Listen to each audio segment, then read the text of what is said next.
Ahora sí está alive. Ajá. Totalmente. Sí, ¿me escuchas? Te escucho entrecortado. Bueno, aquí el internet está estable, ahorita está bien.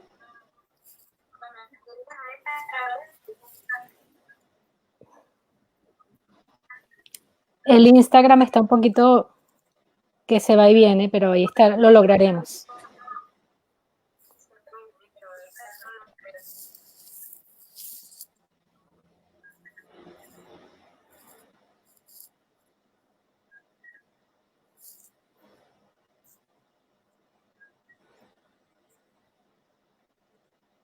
Ahí, ¿cómo sientes tu internet, Dora?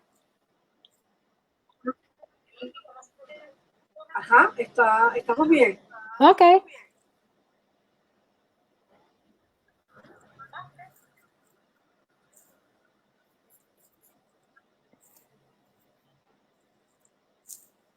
Ya estamos en vivo, Cristina. Sí.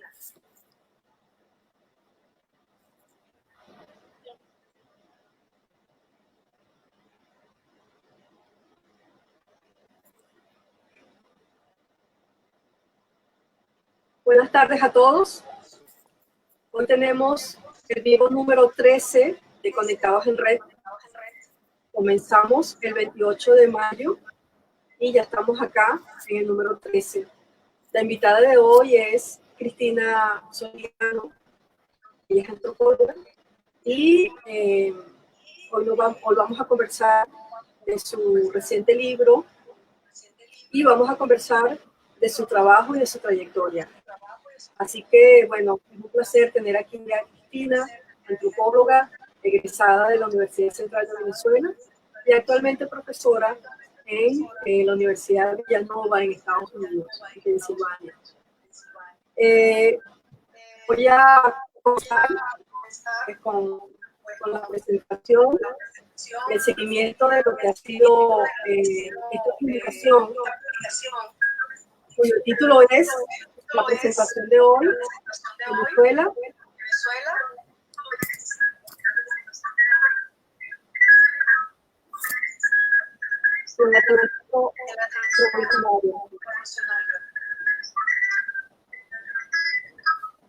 Cristina, ¿me puedes escuchar?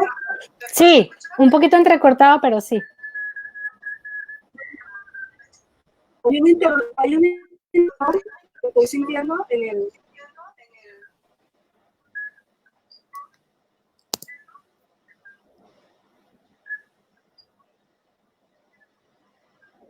Ajá. ¿Me puedes escuchar ahora? Sí, te puedo escuchar ahora. Perfecto.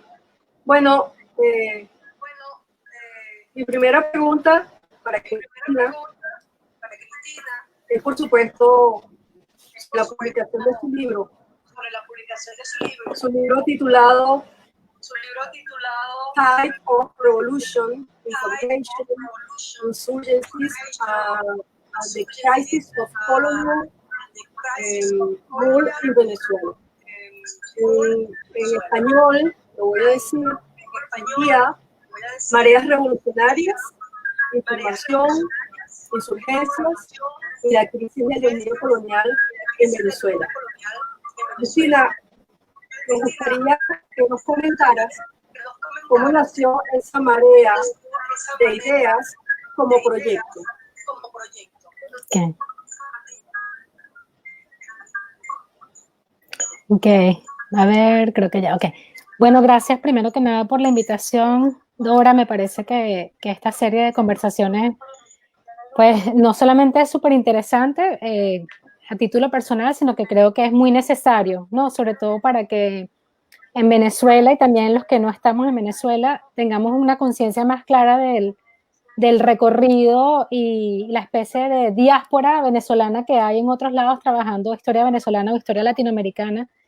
Y cuando hilamos todas esas historias, conversaciones que tú has recopilado, pues nos damos cuenta sobre todo de la riqueza profesional, la riqueza historiográfica de las que estamos formando parte, ¿no? Y eso lo anima a uno aún más a trabajar, ¿no? Y a conectarse, sobre todo, ¿no? Bueno, el libro que aproveché para traerlo y tenerlo aquí para que le quiera poner una cara, salió en diciembre del 2018. Como tú mencionas, fue publicado por la editorial de la Universidad de Nuevo México. Es un libro que yo siempre lo comento que tuvo como 13 años en, en producción desde el primer momento que nació como mi tesis doctoral que hice en la Universidad de Nueva York. Bueno, hasta el primer momento que pisé los archivos con las primeras preguntas hasta el producto final que realmente salió en el 2017, pero tardó un año la editorial en sacarlo. Este proyecto nace pues hace bastante tiempo, porque yo creo que nace ya de entrada en mi tema de investigación de pregrado. Como lo dijiste, yo soy egresada de la Escuela de Antropología de la Universidad Central de Venezuela. Sin embargo, siempre me he considerado una antropóloga un poco sui generis porque tengo un pie en la historia. Nunca, o sea, incluso como estudiante de antropología siempre me interesó leer mucho sobre historia de Venezuela y me sentí muy influenciada siempre por la riqueza historiográfica de nuestro país, ¿no? Incluso en la Escuela de Antropología, pues en ese momento yo formaba parte de un grupo de estudiantes que estaban muy animados por el profesor Emanuel Amodio, que es considerado una especie de fundador de lo que es la antropología histórica en Venezuela, y nos entusiasmamos en explorar el pasado desde la antropología, es decir, hacer preguntas antropológicas hacia el pasado. Eso evidentemente no es una propuesta que solamente venga en la antropología, sino que eso también es una respuesta que viene desde la historia cultural, y de hecho el mismo profesor Amodio nos invitaba a leer mucha historia cultural. Nosotros leímos a Roger Chartier, Philippe Ariès, o sea, esa especie de escuela de historia cultural, sobre todo francesa, pero también hay la española. Y bueno, nosotros nos sentíamos como estudiantes en ese momento y hay varias personas que me acompañaban. Está no solamente Juan Carlos Rey, estaba también Ana María López, estaba, o sea, toda una generación de estudiantes que estábamos empezando a explorar el pasado desde la antropología. Y en ese momento a mí realmente lo que me interesó es la historia del libro, la historia de la lectura. Y eso venía un poco también de la mano con mi formación como lingüista, porque dentro de la escuela de antropología yo estudiaba especializándome en lingüística, porque bueno, siempre me he sentido muy interesada en el tema de la comunicación, las formas en que los seres humanos o las estrategias que utilizamos para comunicarnos, y dentro de la lingüística a mí me interesaba mucho la interfase entre la oralidad y la escritura, es decir, cómo utilizamos la escritura como una forma de expresión, pero también el uso de la escritura o el hecho que seamos sociedades letradas o sociedades alfabetizadas no quiere decir que dejemos de ser sociedades orales también. Entonces a mí me gustaba mucho como entender esa interfase, cómo funciona la alfabetización, cómo una sociedad se alfabetiza. Y claro, un poco la tendencia de Manuel era invitarnos a sus estudiantes a explorar el siglo XVIII venezolano, y dentro del siglo XVIII yo me interesé por la historia de la lectura en la Caracas del siglo XVIII. Entonces esa fue un poco mi tesis de pregrado. Me inspiré muchísimo en el trabajo del profesor Ildefonso Leal. Para mí el trabajo de Ildefonso Leal es, pues, o sea, puso los cimientos de todo lo que es la historia de la educación en Venezuela, la historia de la alfabetización, la historia de los libros. Me sumergí en sus dos tomos sobre bibliotecas y libros coloniales, pero también me percaté que él había parado en 1767, y entonces a mí me interesaba como recuperar el resto, ¿no? Explorar los últimos 30 años del siglo XVIII de bibliotecas privadas y la primera década del siglo XIX, es decir, todo lo que es el periodo que hemos entendido tradicionalmente como preindependentista. Entonces, ese fue mi trabajo de pregrado, se llama Libros y Bibliotecas, Libros y Lecturas del siglo XVIII, en la Caracas del siglo XVIII. Trabajé con unos 94 inventarios de librerías privadas, identifiqué 2.500 títulos que están registrados en esos inventarios de bibliotecas que están en testamentarías. Básicamente eso es un trabajo que se hace todo en la sección de testamentarías del Archivo General de la Nación. Y una vez los identifiqué, pues una de las grandes, digamos, hallazgos de ese trabajo es darme cuenta que al finales del 18 se da una especie de proceso de secularización del saber, es decir, que las bibliotecas dejan de estar más enfocadas en temas religiosos y están más, se abren los campos del saber de las bibliotecas privadas, ¿no? La gente tiene otro tipo de libros, empiezan a adquirir más libros sobre administración, sobre comercio, sobre política. Hay un incremento significativo sobre libros de historia, diccionarios, gramáticas, filosofía política. Entonces eso fue como el primer paso que me llevó a interesarme en lo que es la información o el saber, ¿no? Y esa tesis de pregrado terminó como con una pregunta, es, bueno, ¿qué ocurre con este cambio literario que se está dando? Si la gente está empezando a leer otro tipo de libro, ¿por qué están empezando a leer este otro tipo de libros y qué impacto tiene eso en la sociedad? Como todo trabajo, pues uno nunca queda completamente satisfecho. Y una gran pregunta que me hice entonces, y digamos que formó parte de las preguntas que me traje para el doctorado, es, bueno, la mayoría de esas bibliotecas estaban en manos de la élite blanca caraqueña, básicamente hacendados, obviamente sacerdotes y mercaderes o comerciantes, ¿no? Y claro, la pregunta mía era, ¿significa eso que los grupos que podríamos llamar subordinados o subalternos no tienen acceso a los libros? Los libros ya sabemos que son caros. Venezuela tiene una particularidad muy especial como provincia porque es de las últimas en recibir permiso real para tener imprenta. Y eso para mí era un dato fundamental, porque en otras ciudades como Lima, Bogotá, en México, incluso hasta en Santiago de Chile, aunque tenían una pequeña imprenta, había imprenta, pero en Caracas no hay imprenta hasta 1808. Pedro Graces, en mi opinión, es el historiador que ha hecho el trabajo más completo sobre la historia de la imprenta en Venezuela, y él explica muy claramente que una de las razones por las cuales la imprenta llegó muy tarde es porque cuando Venezuela empieza a recobrar cierto sentido comercial o cierta importancia comercial dentro del Imperio Español, ya hay una circulación importante de ideas ilustradas o revolucionarias, y hay una especie de cautela por parte de la corona de no darle permiso a Caracas o a la provincia de Venezuela para tener imprenta todavía, ¿no? Yo también creo que hay una especie de reconocimiento que Venezuela tiene como una primera fila en lo que yo llamo el teatro revolucionario del Caribe, ¿no? Entonces, claro, a mí me llama la atención eso. La mayoría de los libros son importados desde España. Hay algunos libros de edición mexicana que también hay en las bibliotecas privadas venezolanas, pero claro, eso significa que los libros son costosos, que no son fáciles de adquirir, y por lo tanto eso explica por qué la mayoría de las bibliotecas más importantes están en manos de Dora se me fue, pero yo voy a continuar hablando porque esa fue la orden que recibí. La mayoría de las bibliotecas están en manos de las élites caraqueñas. Obviamente mi pregunta es, ¿eso significa que solamente la élite está leyendo o es posible que haya grupos que podremos llamar subordinados, subalternos, grupos de color? Entre esos están los pardos, los negros libres, los morenos libres, que puedan tener acceso a los libros. Esa es una pregunta que viene como a contribuir a reestructurar la pregunta de mi trabajo, ¿no? La pregunta sobre todo las preguntas que me traje para el doctorado, para hacer el doctorado en los Estados Unidos.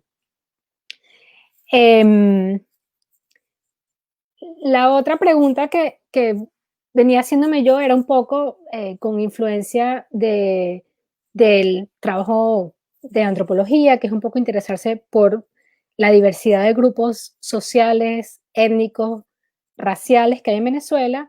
Pues obviamente era como tratar de entender la expansión social de la alfabetización. ¿Es posible que hayan otros grupos que estén leyendo? ¿Es posible que tengan acceso a mecanismos informales o estrategias informales para adquisición de la alfabetización? Esas son parte de las preguntas que me estuve haciendo al final de mi tesis de pregrado, que se convierten entonces como en la punta inicial de preguntas que me traigo para hacer el doctorado. Entonces, bueno, esa sería como, podría decir yo, como que la segunda forma en que se crean un nuevo grupo de preguntas para hacerme en el doctorado.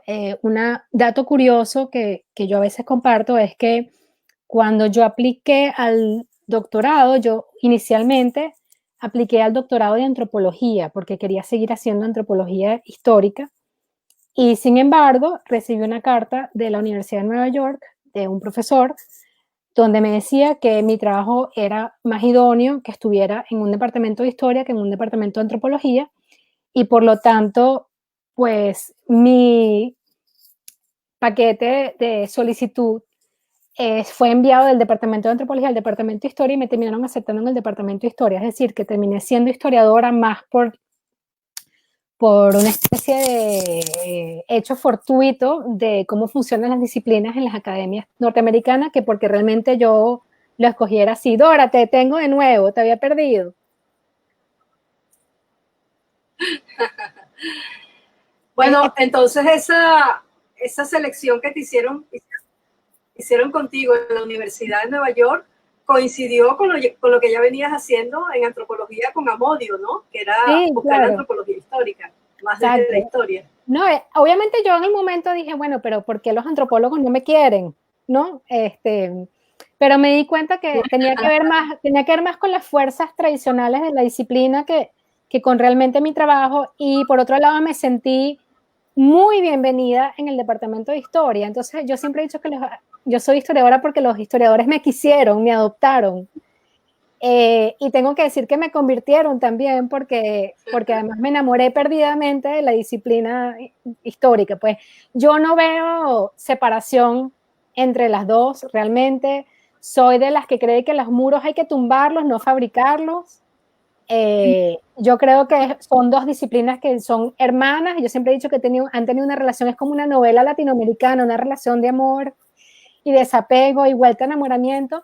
Pero tengo que decir esto porque yo sé que la pregunta la tienes por ahí. A mí, en mi opinión, uno de los personajes más fundamentales en la historiografía venezolana y también en la historia de la antropología venezolana es Miguel Acosta Sáenz. Y el profesor Acosta Sáenz siempre se resistió a separar la historia de la antropología. En ese sentido me siento nieta de Acosta Sáenz y reivindico ese deseo que él tenía de no crear una pared disciplinaria entre ambas disciplinas porque no tiene sentido.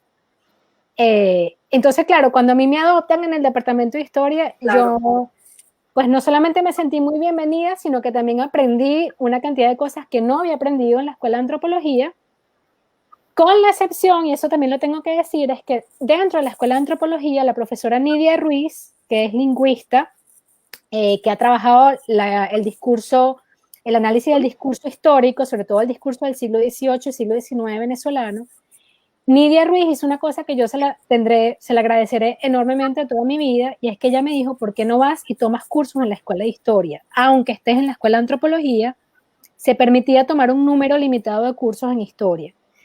En historia, como a mí me interesaba la historia colonial, pues yo tomé todas mis clases con el profesor Ramón Aispurua, a quien considero junto con Emanuel Amodio a mi segundo. Con Ramoncito, con Pajarito, yo tomé todo lo que tenía que tomar de historia colonial. Y Ramón es mi papá histórico, o sea, es el papá que tuve en historia. Maravilloso su trabajo, además. Él, como lo sabes bien, es historia del contrabando, es más una historia económica de Venezuela, pero que me dio una perspectiva completamente distinta a lo que yo venía haciendo, que era historia cultural. Entonces, yo creo que, o sea, tener esa especie, yo los llamo a ellos claro. Mis tres padres son Nidia Ruiz, Emanuel Amodio y Ramón Aispurua, y por eso es que yo no me veo solo en una disciplina, porque al fin y al cabo tengo una lingüista, un antropólogo y un historiador, quienes son lo que yo creo que son mis padres, o mis padres madres, vamos a decir, disciplinarios y intelectuales, ¿no? Pero además tengo la suerte de llegar a un departamento de historia en la Universidad de Nueva York. Mira, y tuve mucha suerte.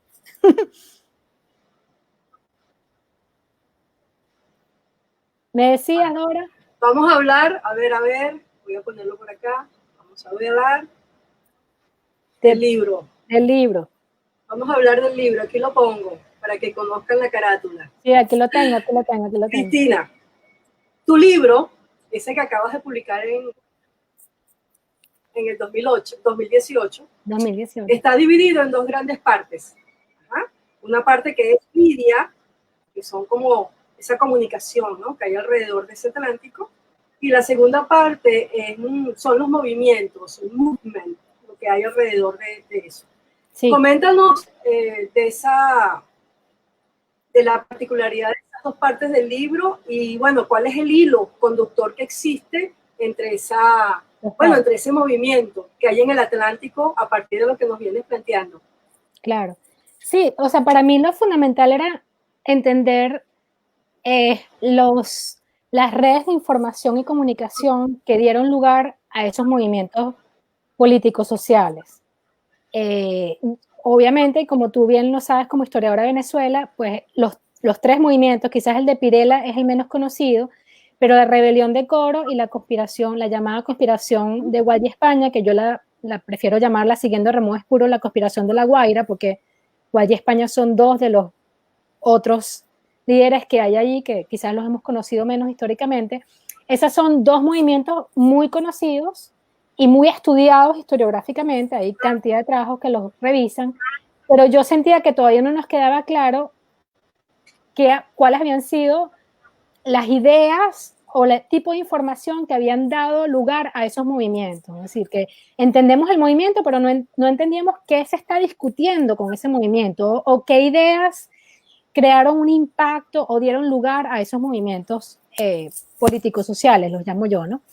Y claro, como yo venía a hacer historia del libro, historia de la lectura, pues yo decía, pues hay que crear un puente entre esto, o sea, porque en primer lugar para mí lo más fundamental y quizás por eso creo que la historia se hace interesante para otros latinoamericanistas, es que en Venezuela no hay imprenta.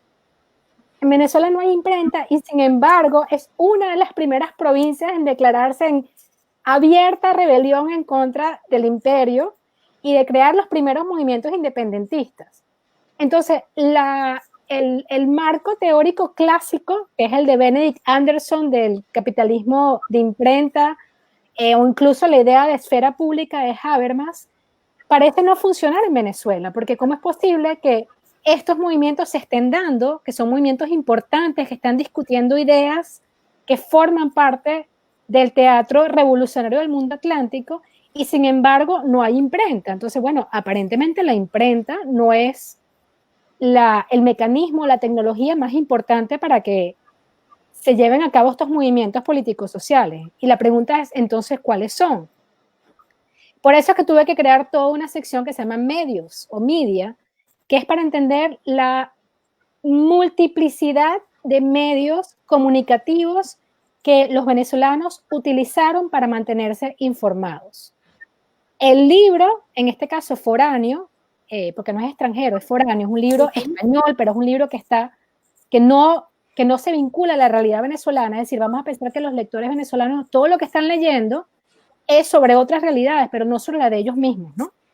Y ese es uno de los argumentos que el consulado utiliza para pedir que por favor les den permiso de imprenta. Nosotros queremos ser productores de nuestro saber. Entonces, la realidad que ellos están leyendo en esos libros no les pertenece 100%. Ellos se identifican con una parte de ellos porque obviamente son parte del imperio español, pero no, hay muchas partes de su realidad, entre ellas, por ejemplo, la realidad económica, comercial, de agricultura, que no está expresada en esos libros. Pero eso no quiere decir que ellos no se estén comunicando de otras formas. Y eso es lo que yo intento descubrir en esos primeros 3 capítulos de la primera parte del libro. Claro. ¿Cuáles son los medios que utilizan los venezolanos para comunicarse?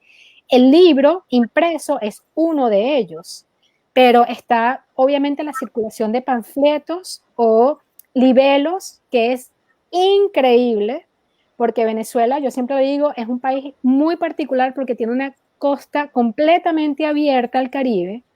El Caribe, bien lo sabemos, es un espacio multiimperial, multicultural, multilingüe, y esa realidad pasa a Venezuela. Yo siempre le he dicho, el venezolano o la venezolana, es decir, la población venezolana es una población que está muy abierta a lo extranjero porque geográficamente el espacio es muy abierto.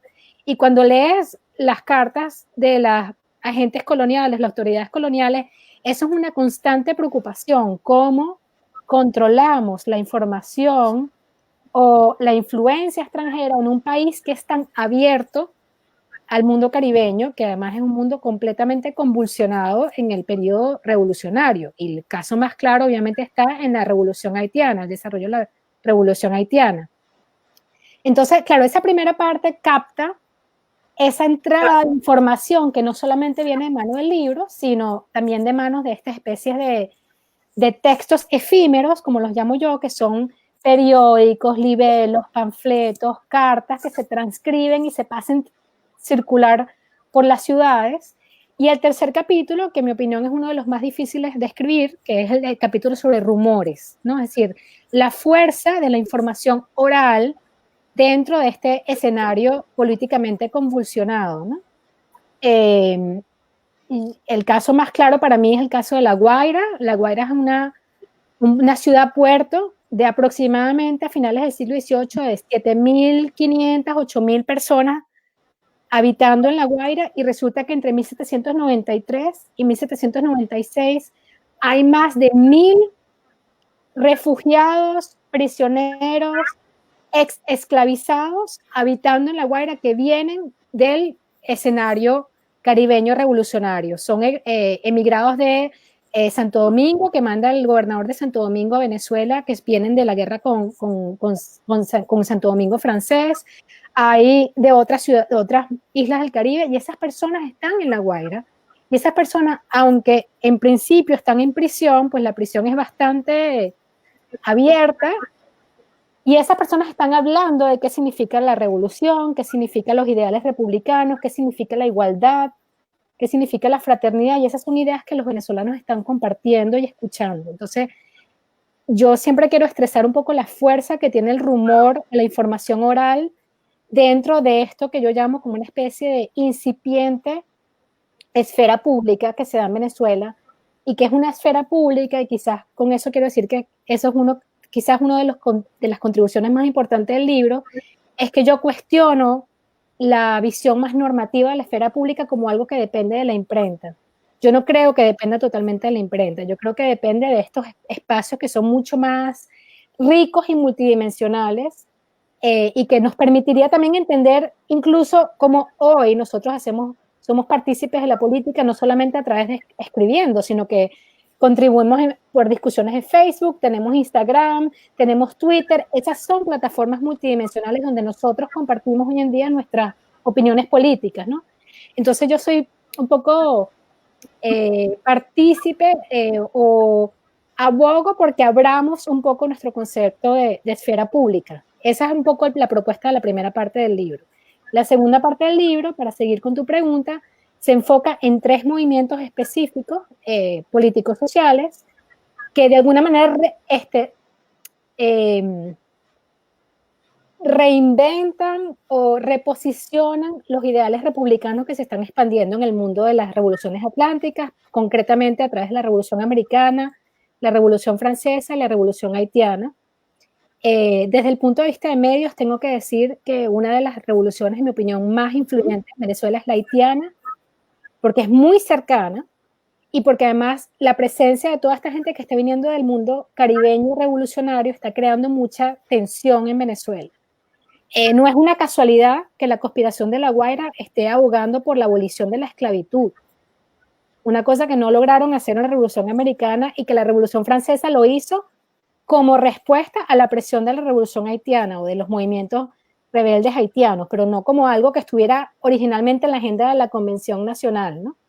De la Convención Nacional. Entonces, claro, a mí me interesaba ver cómo se gestan estas ideas republicanas atlánticas en estos 3 movimientos concretamente, pero siempre con la idea de entender la circulación de ideas y de información en esos 3 movimientos políticos sociales, que además es importante decir que son multirraciales, es decir, que si hay grupos, si hay una élite blanca, en el caso de la conspiración de La Guaira, que es radical, es decir, que están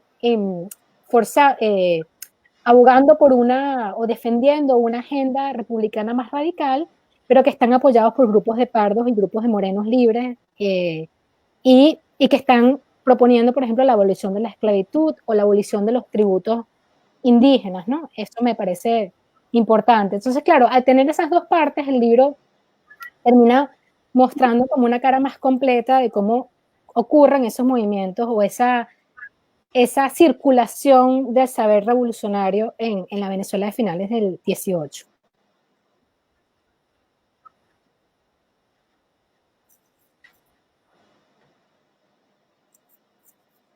A ver si Dora le llegó ya el mensaje. ¿Nos escuchamos? Sí, yo te escucho.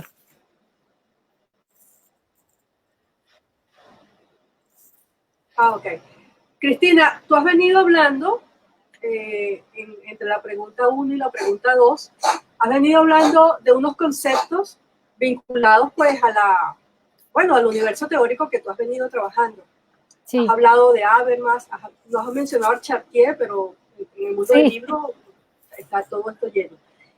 Has hablado de la esfera pública, has hablado de la opinión, has hablado de la comunicación, del consumo, de información, de todo este universo socio-racial. Ahora, todo esto pertenece a un universo teórico que es el cual tú te has fundamentado para ese estudio.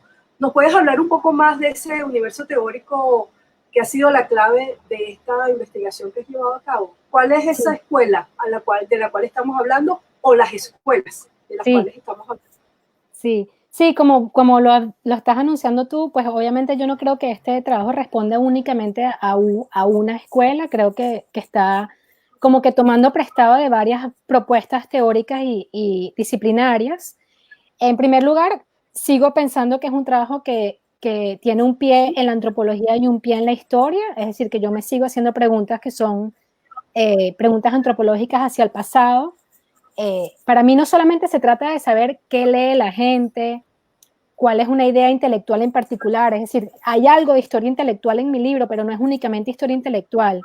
Es historia cultural porque es entender la cultura como un mecanismo de identidad, pero también un mecanismo de conceptual, ¿no? Una trama de conceptos que la gente comparte para entender su realidad. Para mí el libro es historia social, porque justamente trata de entender cómo los diferentes grupos, en este caso que yo llamo sociorraciales, se vinculan a través del saber o a través del manejo de la información, lejos de querer ver, sabes, a la élite caraqueña como completamente separada de los pardos o completamente separada de sus propios esclavizados. Yo quiero entender más bien cuáles son las líneas de comunicación que ellos comparten que los hace pertenecer a la misma realidad, en este caso la realidad caraqueña o la realidad de La Guaira o la realidad de Cumaná, ¿no? Entonces, para mí la historia social que trato de proponer es una historia social que no se enfrasca solo en estudiar un grupo, sino entender cómo esos grupos se relacionan entre ellos, ¿no? Reconociendo que están dentro de una estructura de poder muy particular, ¿no? Es decir, no es que están como iguales, no tienen el mismo acceso a la escritura o a la lectura, por ejemplo.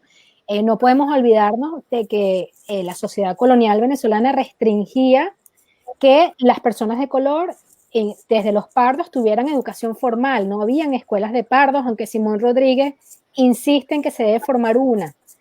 Entonces, claro, estas personas, por ejemplo, los grupos pardos, tienen que buscar mecanismos para educarse, porque no pueden acceder a la educación formal, a la escuela pública. Entonces, pero eso no quiere decir que no lo puedan hacer y buscan lo que yo considero que son como especie de escuelas informales o como las llaman en inglés, underground schools, que por ejemplo hay barberías, hay artesanos que están enseñando a niños pardos a leer y a escribir. Y que sus madres y sus padres los contratan para que le enseñen a leer y a escribir informalmente porque saben que no pueden acceder a la escuela pública. Entonces, para mí era importante como reconocer quizás una influencia de lo que yo llamo estudios subalternos dentro de mi trabajo, es decir, entender la realidad desde la perspectiva de esos grupos subordinados o esos grupos que están subordinados al poder y cómo ellos buscan resistir esas imposiciones, ¿no? Por eso creo que el libro tiene un poco de historia de la resistencia de los grupos de color, o sea, cómo utilizan formas para resistir que no son necesariamente violentas o bélicas, sino que se utilizan diferentes estrategias para burlar esos mecanismos de control de la élite o del Estado colonial, digamos. Bueno, el concepto de esfera pública a mí me parece fundamental, pero de nuevo, para cuestionarlo y pedir que lo ampliemos un poco, eso es una de las preguntas que me está haciendo Dora A aquí. Cristina, Sí, ¿me de oyes? la, del, ok, Es continúa. que te No te habías veo, ido. pero te escucho. Sí, es que te habías ido.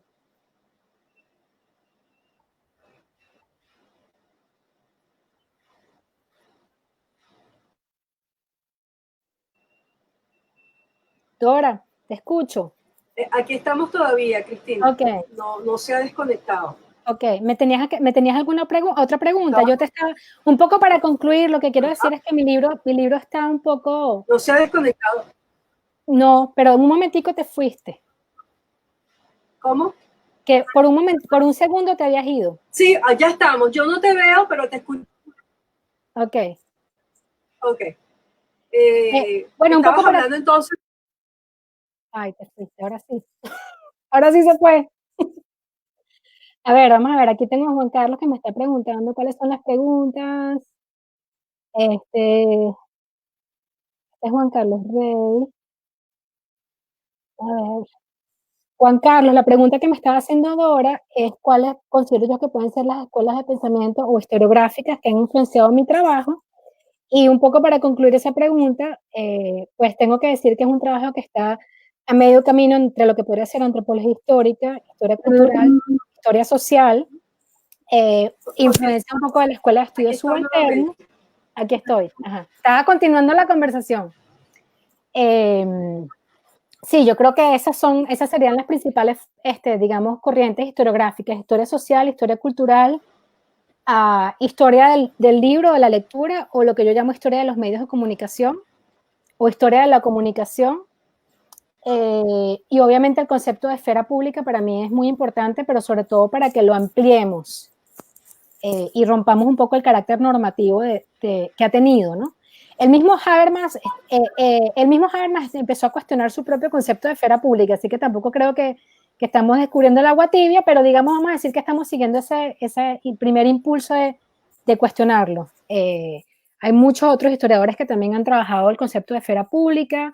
En mi caso particular, yo creo que en Latinoamérica, para alguien que esté interesado en entender esfera pública, recomiendo revisar el trabajo del profesor Pablo Picato, del profesor José Elías Palti, que está en Argentina, y de Uri Biurán, que está aquí en los Estados Unidos, pero es un historiador Aquí colombiano estoy, que ha Cristina. trabajado en esfera pública también, así que creo que esos serían trabajos importantes que revisar.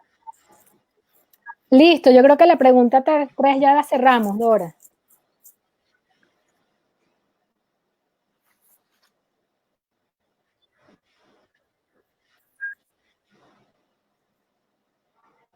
No te estoy escuchando, Cristina, bien.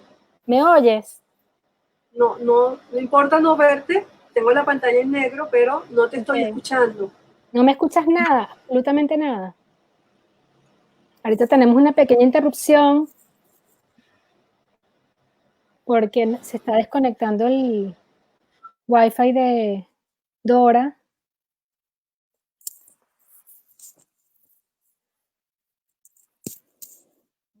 A ver, Dora, ¿estás por ahí? No, se cortó otra vez.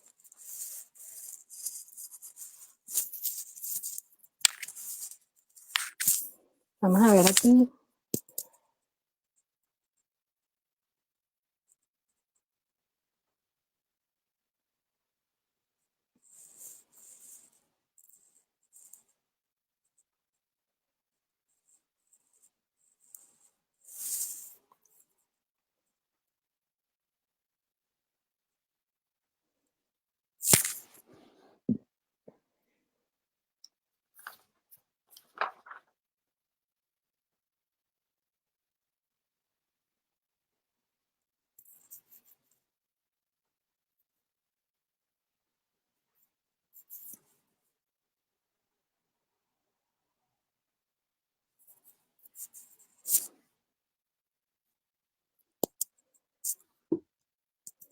Vamos a esperar que Dora se conecte porque creo que ya yo había terminado de responder una de sus preguntas y vamos a pasar a la siguiente pregunta.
Nada.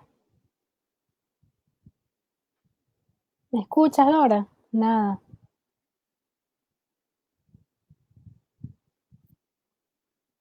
Te perdí totalmente.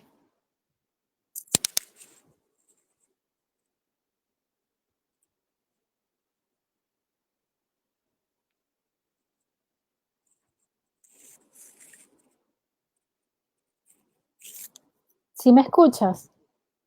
Yo no te escucho absolutamente nada. Tenemos ya como 3 minutos que no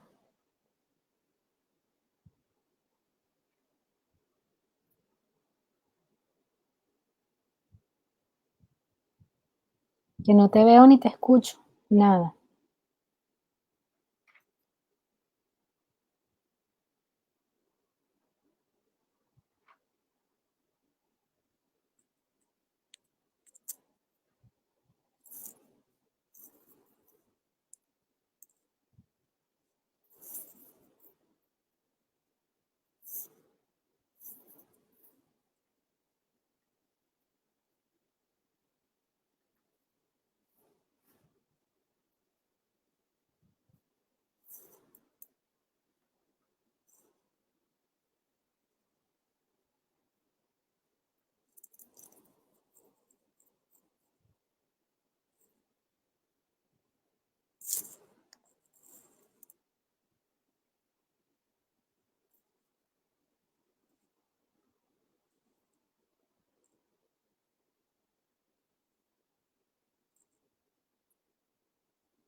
Dora, ¿me escuchas?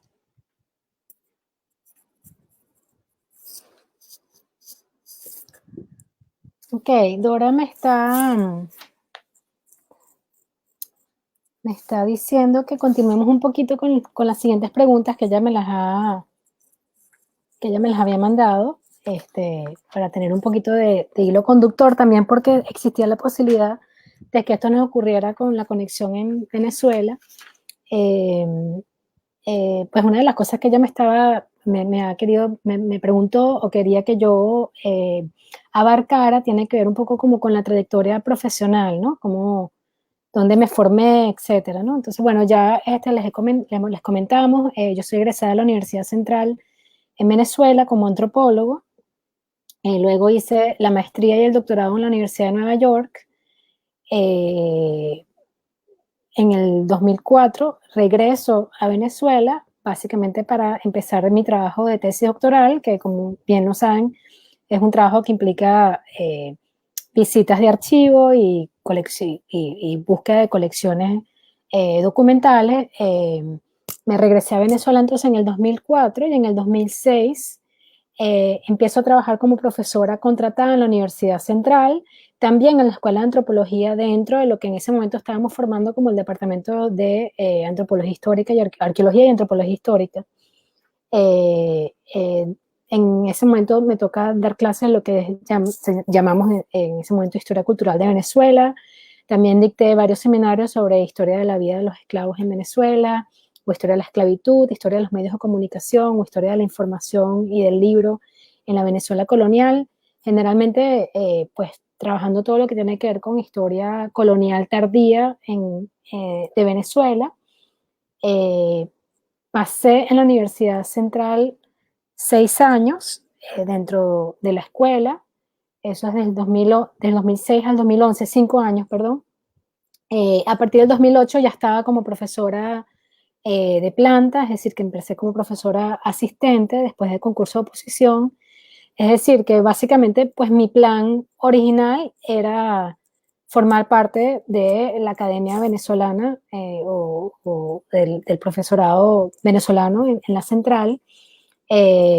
Mis años, ella me pregunta qué tal fue mi experiencia como profesora en la Escuela de Antropología. Tengo que decir que tengo las mejores vivencias y experiencias de ser profesora en la Escuela de Antropología, no solamente porque me sentí muy a gusto dentro de mi departamento, con quienes estaba, con Emanuel Amodio, el profesor Rodrigo Navarrete, el profesor Luis Molina, la profesora Kate Tarbol, sino también en líneas generales con el profesorado de la Escuela de Antropología, bueno, los considero como excelentes profesores, no solamente porque me formaron, y fueron siempre una guía impresionante dentro de mi carrera, sino también los conocí como colegas, y todavía tuve una imagen mucho más positiva y rica, de una experiencia rica que tuve con ellos, como compartiendo con ellos. Eh, lo otro que tengo que destacar es que mis estudiantes de la escuela de antropología, y en particular los que vinieron al departamento de arqueología, fueron brillantes. Me encantó trabajar con mis estudiantes. Tengo recuerdos maravillosos de mi trabajo con ellos o de las clases que ellos tomaron conmigo. Tuve estudiantes que incluso mantuve el contacto durante años. Voy a mencionar solamente algunos nombres porque son de las personas que me han tenido contacto con ellos todavía. Andreina Soto, que se vino después a hacer la maestría de historia conmigo en Villanova y hoy en día es doctoranda en la Universidad de California en Santa Bárbara. Tiene un trabajo espectacular sobre espacios públicos y grupos de color en Venezuela y sigue siendo una estudiante brillante. Está Inés Chaval, de Janet Rusa, excelente estudiante. Romy Durán tiene un proyecto bellísimo. César Escalona, Stuart Schwartz, perdón, Steven Schwartz, que también fue un estudiante maravilloso. Todos esos son estudiantes que en la Escuela de Antropología hicieron el trabajo fascinante, trabajar con ellos. Y eso hizo mi experiencia en la central sumamente gratificante. Si tengo que decir de las cosas que más extraño de mi país, tengo que decir que los estudiantes es una de ellas. Sueño con tener estudiantes como los que estuve en la Universidad Central de Venezuela. No quiero disminuir que los estudiantes en los Estados Unidos no sean maravillosos también, pero los que tuve en la Central para mí están en mi corazón. O sea, fueron brillantes. Trabajar con ellos fue una de las experiencias más gratificantes que tuve durante el tiempo que estuve en la Central y todavía los extraño muchísimo. Aníbal Romero es otro que fue maravilloso estudiante. Estoy mencionando algunos nombres por si ellos se tropiezan con esta grabación. A ellos los tengo súper presentes hoy en día. y es de las cosas que más recuerdo y que más atesoro de mi tiempo en la Universidad Central de Venezuela. Y bueno, había mencionado, Dora, que mis colegas en la Escuela de Antropología fueron maravillosos, y siempre me sentí súper bien en la Escuela de Antropología. Hay una cosa que yo siempre digo, y la digo aquí en los Estados Unidos, y se la digo a quien me lo pregunte. La decisión de irme de la UCB y de Venezuela no fue una decisión feliz, y nunca lo será. Fue una decisión conveniente, por motivos personales y motivos familiares. Pero nunca fue una decisión feliz, porque yo empecé a trabajar en la central con la idea de quedarme. Y bueno, los que han trabajado en la central saben que uno allí hace prácticamente trabajo misionero. Todavía en el 2011 yo no tenía internet en mi oficina, a veces no había luz, olvídate de impresora. Lo que había sobre todo en la central era calidad humana, la calidad de mis colegas, la calidad del personal administrativo.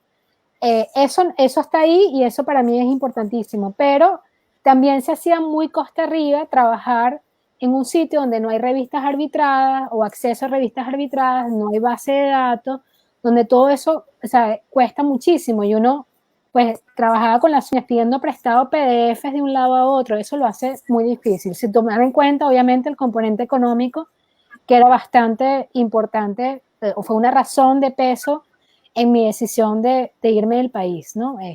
Lo difícil que era los pagos de salarios en la central. Eso no lo podemos negar porque no podemos tapar el sol con un dedo. Entonces, claro, para mí fue una decisión conveniente para continuar con la carrera que yo anhelaba tener, pero nunca una decisión feliz. Y yo, a veces me lo han preguntado aquí y me lo preguntan colegas en Venezuela si yo consideraría regresar, y yo sí consideraría regresar a Venezuela porque para mí ese es el trabajo más importante, el que podemos hacer allá. Me vine a la Universidad de Villanova en el 2011. Yo solicité o participé en solicitudes o ofertas de trabajo que se abrieron ese año, el 2011, aquí en los Estados Unidos.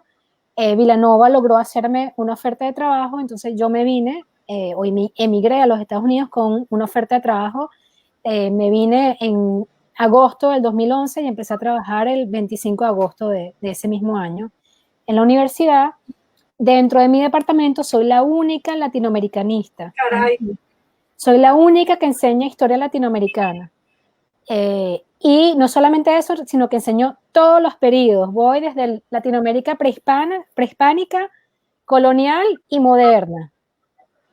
Entonces, bueno, obviamente no he logrado, porque no puedo darme el lujo de enseñar una cátedra que sea solo historia de Venezuela. He podido enseñar una cátedra que es el Caribe español, historia del Caribe español, pero por lo general enseño historia colonial latinoamericana, historia moderna latinoamericana, enseño esclavitud en Latinoamérica o en el mundo atlántico. He enseñado historia de la comunicación, historia de los libros en el mundo atlántico colonial. Es decir, que desde el punto de vista de pedagogía o de enseñanza, yo trabajo todo lo que es mundo atlántico hispano o hispánico. Entonces, bueno, ahí hay una variedad de cursos que ofrezco, pero casi todos vinculados con la historia de grupos subalternos, grupos de color, historia de la esclavitud en el mundo atlántico, con especial énfasis en el mundo caribeño. Y eso es básicamente. Este semestre me corresponde enseñar en el posgrado todo lo que es teoría y métodos de la historia. Esa es una materia que se enseña conjuntamente con otro profesor. Y es una materia más teórico-metodológica, ¿no? Que a veces me corresponde enseñar una vez cada 3 años.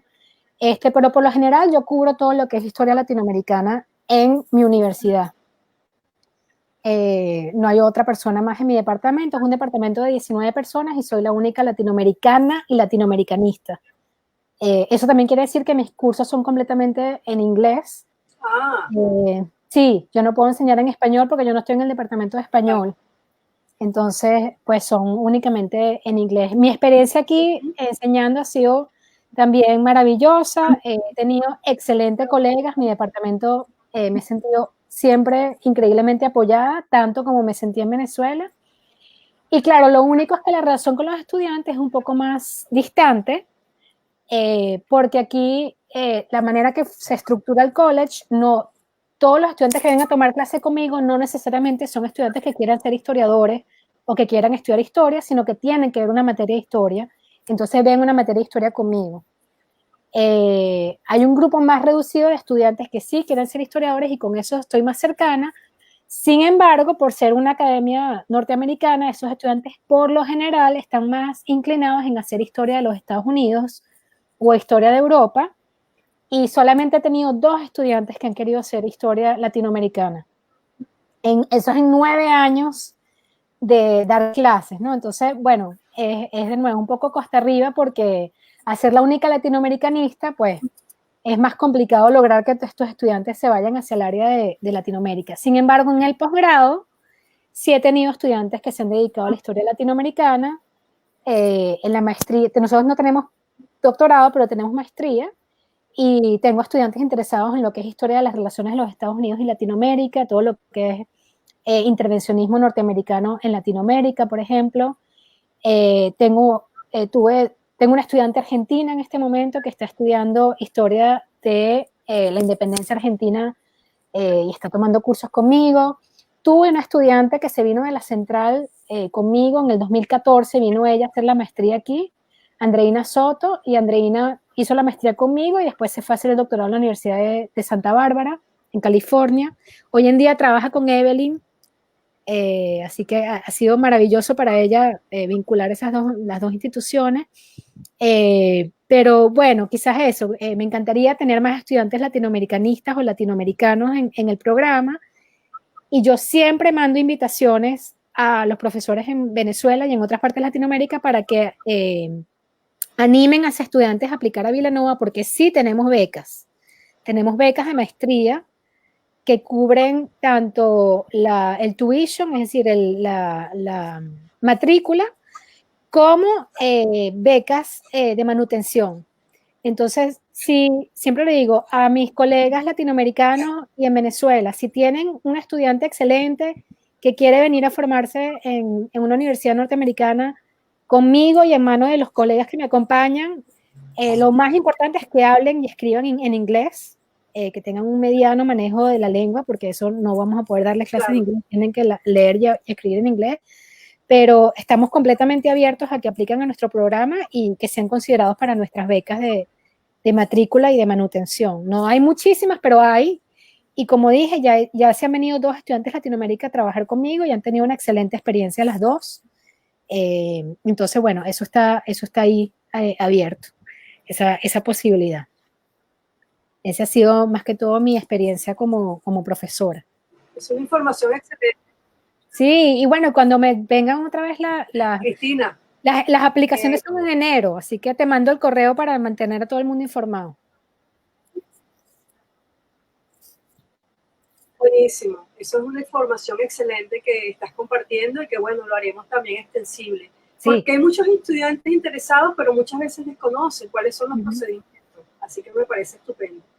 Cristina, esta experiencia tuya en esta universidad, bueno, ha sido de crecimiento, pese a la diferencia estudiantil, pero bueno, se va creando sí.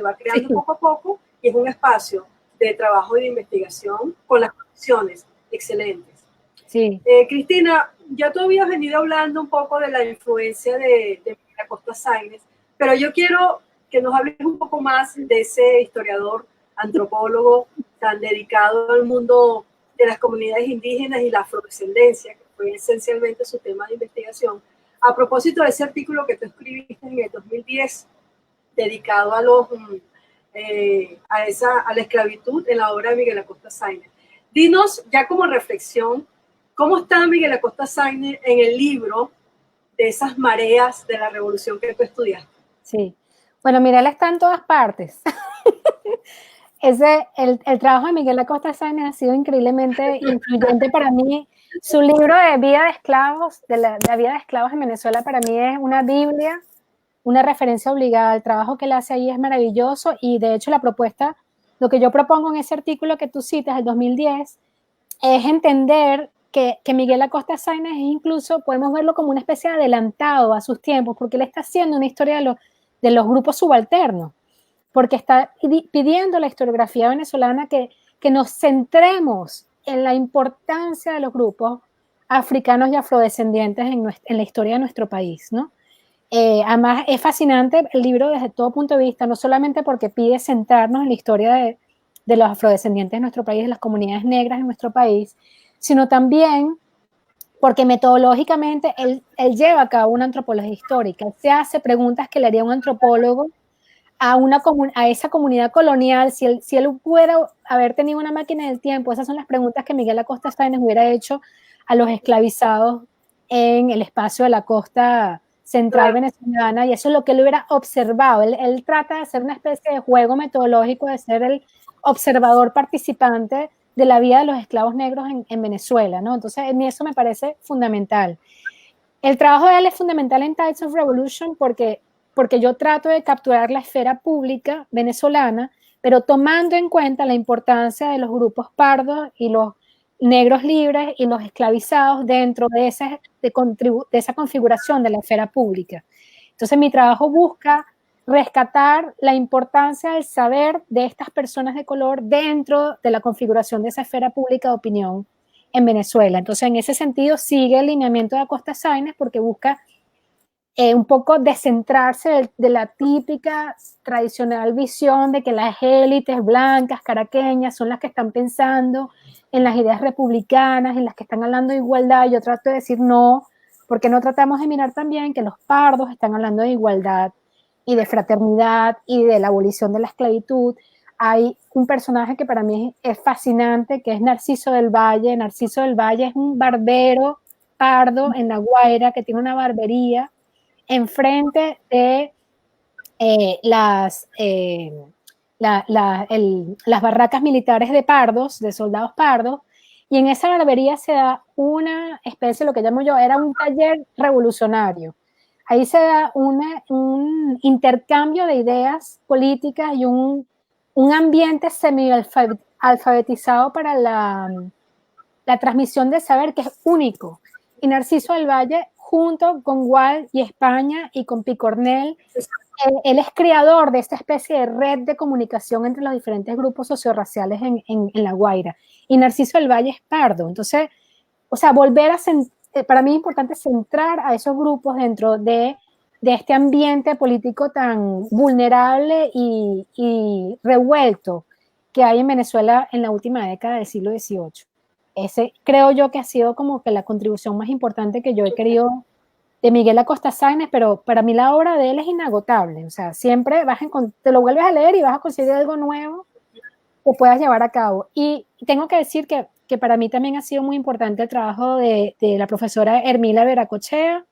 Me parece que ella también debe ser considerada una de las primeras que nos lleva a pensar también la importancia no solamente de los afrodescendientes, sino de la mujer, del estudio de género en Venezuela. Y el profesor Lucas Castillo Lara, también creo que su trabajo es importante, que lo tenemos que tomar en cuenta. Es decir, pero yo sí creo que es importante que en Venezuela, que la historiografía venezolana mire un poco más, con más detalle, la historia de los afrodescendientes en Venezuela, y sobre todo su importante contribución a la historia de nuestro país. Hay que estudiarlos, claro, hay que estudiarlos, es decir, hay que incorporar distintos actores que han formado parte de estos procesos. Sí. Y esos actores, lamentablemente, la historiografía venezolana los ha clasificado por ciertas orientaciones, no solamente de élite, sino también de color. Yo creo que en historia eso hay que revisarlo mucho, porque es una visión limitada realmente. Sí. Cristina, a ver, si yo te diera a ti una varita mágica, y con esa varita mágica puedas obtener muchos recursos para crear una cátedra de historia de Venezuela. Dime tú, ¿cómo crearías esa cátedra? Es decir, ¿cómo organizarías ese programa? ¿Qué materias tendrías? ¿Qué harías con muchos recursos y esa varita mágica? Uy. Mira, vamos a ver. Bueno, una de las primeras cosas que yo tengo que decir, que es algo que ¿Sabes? Cuando tú estás en un sitio y tú asumes que todo lo que tienes es porque pues, te corresponde, ¿no? Lo que aquí en Estados Unidos llaman take it for granted, algo que tú dijiste, bueno, esto tenía que ser así, ¿no? Y no es sino hasta cuando alguien de afuera te dice, no, pero eso que ustedes tienen es muy especial. Eso me ha pasado a mí con la historiografía venezolana. Es decir, yo siento que yo estaba tan acostumbrada a formar parte de una muy rica tradición historiográfica venezolana que yo asumía que eso era así. Y han sido mis colegas latinoamericanistas, latinoamericanos, los que me han dicho, oye, Cristina, la tradición historiográfica venezolana es particularmente rica. O sea, la cantidad de historiadores que ustedes tienen, que han hecho trabajo y que han dejado una huella, es decir, que en Venezuela se ha creado un recorrido historiográfico significativo e importante, es algo que yo no había constatado, sino es por cuando me lo dicen desde afuera, porque yo estoy tan acostumbrada a que somos así que no, entonces, claro, en primer lugar lo que tengo que decir es que hay muchísimo material, hay muchísimo material que podríamos utilizar para esa cátedra, ¿ok? Yo soy, sin ser, o sea, yo soy de las que se considera obviamente venezolanista, porque ese es el lugar que yo trabajo, sobre todo Venezuela, pero yo soy muy partidaria de que tratemos de cuestionarnos también los límites nacionalistas de la historiografía. O sea, la historia venezolana o la historiografía venezolanista debería también trascender nuestros límites para ampliarse. Entonces, para mí, una de las cosas que yo he querido hacer en mi trabajo es poner a Venezuela dentro del mapa de lo que consideramos el mundo atlántico. Es decir, que para mí es muy importante entender Venezuela no hacia adentro, sino hacia afuera. Sobre todo porque desde el periodo colonial, como lo dije antes, las mismas funcionarios coloniales decían que Venezuela era un país abierto. Venezuela siempre ha sido un país de muchísima inmigración, donde siempre ha venido mucha gente a vivir durante todo el periodo colonial, republicano y moderno. El venezolano está muy acostumbrado a tener contactos con personas de otros países y otras culturas. Entonces, para mí es importante que tengamos, o sea, dentro de esa cátedra imaginaria de historia de Venezuela, a mí me encantaría que hubiera una materia, una clase que sea Venezuela y el Atlántico, o el lugar de Venezuela en el Atlántico. Venezuela es un lugar muy, muy especial también, porque Venezuela, cuando la ves históricamente en el periodo colonial, siempre la percibimos como muy periférica, desde el punto de vista del imperio. ¿Okay? Si tú te paras desde el imperio español y ves hacia el mundo americano, Venezuela es parte de la periferia. No es México, no es Perú, no hay virreinato, depende del virreinato de Nueva Granada y después del virreinato de Santo Domingo, es decir, que es está dentro de la periferia. Pero cuando tú dejas de verlo político administrativamente y lo empiezas a ver desde el punto de vista económico, te das cuenta que Venezuela es lo que ha llamado un profesor norteamericano, que llama a venir el nombre, una periferia vital. Es decir, que es periferia, pero económicamente es vital. Porque lo que ocurre en Venezuela económicamente es importante, no solamente porque tiene un lugar fundamental geográficamente, sino también por las conexiones que logra crear desde el punto de vista de contrabando. Y ahí el trabajo de Ramón Espuro es fundamental. Entonces, a mí me encantaría que pensáramos que Venezuela fuera un lugar que dentro de la historiografía latinoamericanista y atlántica llevara a los historiadores del mundo a pensar en las dinámicas centro-periferia, porque Venezuela pone esas dinámicas de cabeza, por lo que te digo, que es una periferia vital, una periferia que aún así es importante. Y la mayor prueba de eso es el proceso de independencia, porque si es que es una periferia, no es bastante impresionante que Venezuela se convierta en un eje crucial para el movimiento de independencia en Latinoamérica, que prácticamente exporta a políticos y militares como Bolívar, Sucre, que se mueven en el mundo atlántico y en el mundo suramericano, trayendo ideas de rebelión y de insurgencia, ¿no? Entonces yo creo que dentro de esa cátedra tendría que hablarse de Venezuela en ese aspecto. Creo que tiene que haber un espacio de reflexión importante en lo que significó la Gran Colombia y los vínculos en el mundo atlántico y también con el mundo andino a través de la Gran Colombia. También me parece importantísimo, porque Venezuela es la que vincula el mundo caribeño con el mundo andino. Entonces también creo que eso sería fascinante, estudiar ese caso. Dentro de lo que consideramos la historia de la esclavitud, también me parece que Venezuela presenta casos muy particulares.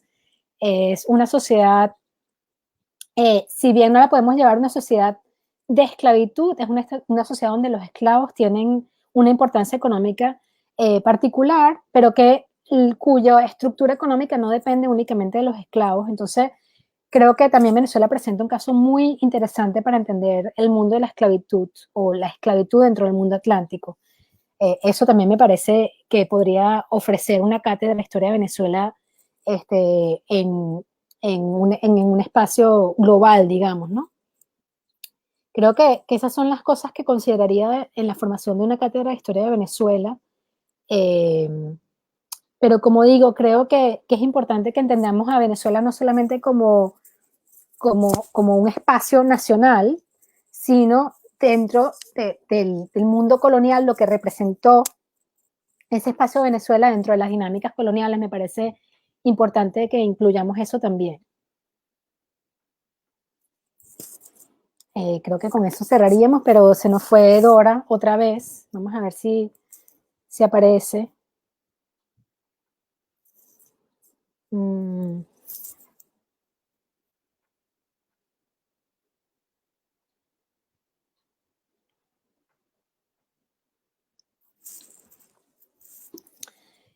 Hay una última pregunta que Dora me hace aquí. Tiene que ver obviamente con los tiempos que estamos viviendo, que es tiempos de coronavirus, tiempos de pandemia. Como sabes, cada país está asumiendo este reto de maneras diferentes, pero por lo general, pues estamos todos en el proceso de confinamiento o distanciamiento social, y eso nos ha llevado a la posibilidad bien enriquecedora de que abramos espacios online para justamente transmisión del saber y vinculación de nuestros conocimientos. Eh, Dora me pregunta que si podríamos imaginar en estas presentes circunstancias una especie de academia online sobre historia de Venezuela, y le estoy respondiendo básicamente que absolutamente, que creo que sería fascinante que pues el grupo de historiadores que pertenecemos, que están en Venezuela, pero también los que podemos ser considerados como pertenecientes a la diáspora académica venezolana, podríamos contribuir con esta especie de academia online, y absolutamente participaría. Creo que podría ser algo fascinante donde pues lo organicemos por semanas y cada semana haya un líder de la sesión, creamos una especie de programa de estudio juntos y podamos pues enlazar las diferentes propuestas historiográficas y académicas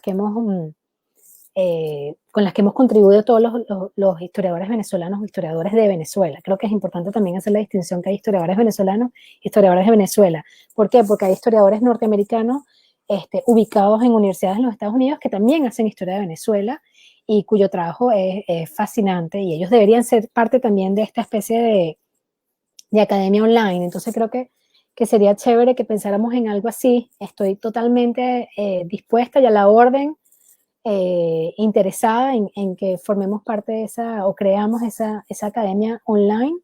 Creo que hay muchísimos recursos humanos para que lo hagamos, así que me parece que sería algo súper chévere de pensar y de formular. Así que cuentan conmigo para eso 100%. Y creo que ya esa sería la última pregunta que me tenía Dora. Este, Vamos a ver si ella logra conectarse, porque ya deberíamos estar por terminar la transmisión. Lamentablemente la de Instagram fue un poco más corta, por razones de nuevo de logística y del manejo del acceso a la internet, que estuvo hoy un poco complicado, pero creo que lo logramos. A ver si Dora se conecta.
A ver, Dora.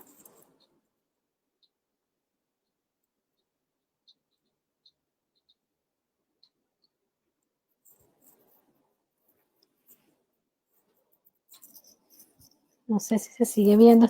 Perdimos a Dora y estoy tratando de ver si la rescatamos. Se nos fue Ida. Y lástima que no puedo ver si tienen preguntas porque yo no estoy en la plataforma de Facebook y por lo tanto no puedo ver si hay preguntas o no. Porque me encantaría responder preguntas, pero creo que no ha sido posible. La plataforma de Instagram, pues logramos bajar la primera parte, pero la segunda parte no se grabó. A ver si aparece Dora.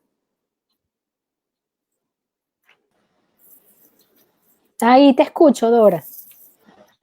¡Ah! Sí, yo te escucho muy bien, ¿eh? Ok. Ajá. Bueno, yo ya estaba respondiendo tu pregunta, la última, sobre la academia online. Sí, sí. Eso me parecería un hit. Buenísimo. Me parecería fascinante. Creo que hay muchísimo recurso humano para que montemos esto con un grupo de gente súper chévere. Y estaba comentando que no solamente se trata de rescatar a los historiadores venezolanos, sino también historiadores extranjeros que hagan historia de Venezuela. Creo que sería chéverísimo incluirlos a ellos también, porque hay gente, gente en España, en Francia, en México, en los Estados Unidos que hacen historia de Venezuela. Hay un libro reciente de un historiador norteamericano que se llama Jesse Cromwell, sacó un libro espectacular sobre historia del contrabando en Venezuela, que ha ganado premios también. Es un tremendo libro que recomiendo 100% que se revise el trabajo de Jesse Cromwell. Tiene un trabajo súper chévere sobre Venezuela, así que creo que también se trata de vincular a los historiadores venezolanos con los historiadores extranjeros que hacen historia de Venezuela, ¿sabes? Exacto, exacto. Esa es un poco la idea, establecer una conexión porque estamos hablando de una misma base y son distintas perspectivas sobre diversos problemas. Me parecería estupendo. Claro. Esta es una imaginación, pero hay que soñar claro, porque todo es posible. El cielo es el límite. El cielo es el límite, así es, el cielo es el límite. Cristina, esta conversación ha sido estupenda, quiero darte las gracias. Bueno, las conexiones otra vez volvimos a tener muchos problemas, pero con toda seguridad de lo que vayamos a publicar sacaremos muy buen provecho y bueno, con seguridad también tendremos otra conexión contigo para seguir hablando. Antes claro de cerrar, en las preguntas se hablaba del premio que recibió tu libro, que no lo mencionamos, y creo que es importante, el premio que recibió en el año 2018. De todas maneras, yo lo haré público, bueno, lo difundiré también. Cristina, quiero darte las gracias por esta conversación tan amena y bueno, me encanta que estés allí, que hayamos hecho un contacto y bueno, seguiremos en comunicación contigo porque esas ideas caminan, ¿eh? Sí, claro que sí. Estamos en redes de información totalmente. Cristina, redes de información totalmente. No, Dora, gracias a ti. Estamos conectados en la red. Ya las redes son más concretas, lo tenemos más fácil, vamos a decir que lo tenemos más fáciles que los actores del siglo XVIII y por eso deberíamos sacar mejor provecho de cómo nos conectamos. Pero te quería dar las gracias por la invitación, que fue súper agradable y amena la conversación, aunque sentí que me acaparé todo el tiempo, pero pues fue un placer un poquito darle difusión al trabajo también y te agradezco el espacio para ello y bueno, quedo abierta a más proyectos o programas que decidan montarse desde Venezuela. Yo encantada tanto como con plataformas formales o con estas que son más informales. Me parece importantísimo que estemos conectados todos.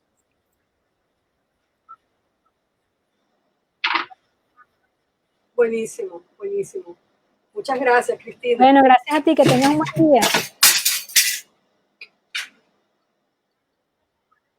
Igualmente para ti y para todos que nos estuvieron siguiendo y los que nos seguirán.